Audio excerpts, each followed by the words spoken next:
It was in Hartford, Connecticut. That was before, obviously before Survivor Series. That was when the phrase "unsafe work environment" was first used in professional wrestling, because Shawn didn't like Bret didn't like Shawn, and everybody knew it. And they were in the bathroom one day in the locker room at the Hartford Civic Center. It was before a Raw, and I guess Bret was standing at the sink, and Shawn walked behind him, and as Shawn was wont to do at the time, said some smart ass thing.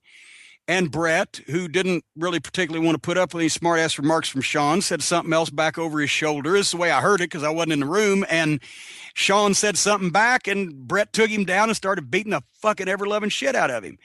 And unbeknownst to anybody, Lawler was the only other one in the bathroom. He was in the in stall taking a dump at the time when he heard this goddamn fight break out, and he's the one that came out and got to him first. History has not recorded whether or not that he wiped first before he got up off the toilet, but he was the first one there to pull him apart, and then some other people heard it. And I did not know anything about this because I was actually in the room that Vince was using as his office.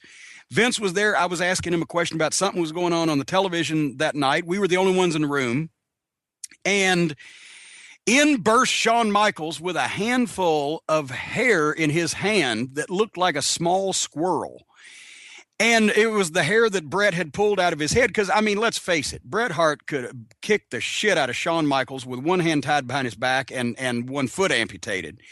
So he won the fight till it was broken up. But Shawn's got the hair in his hand, and he throws it down on the floor, and he's screaming at Vince. This is bullshit. This is unsafe working environment. He's already setting up his reason for not losing a belt or not doing a job or going home. And he stormed out, and Vince went running after him. And I looked at that hair, and I've told this story someplace before. I can't remember where, but I'll tell it here now. I picked the fucking thing up and put it in my pocket. I said, this is the greatest wrestling souvenir in the history of the world. And I took it home and I showed it to my then wife, and she laughed at the story also. And when I moved from Connecticut, I don't know whether it was in one of her boxes or one of my boxes or where it went to, because it's not like I was monitoring this giant clump of hair every day. But if a giant clump of what looks like Shawn Michaels' hair ever surfaces on eBay, there is a chance it's legitimate.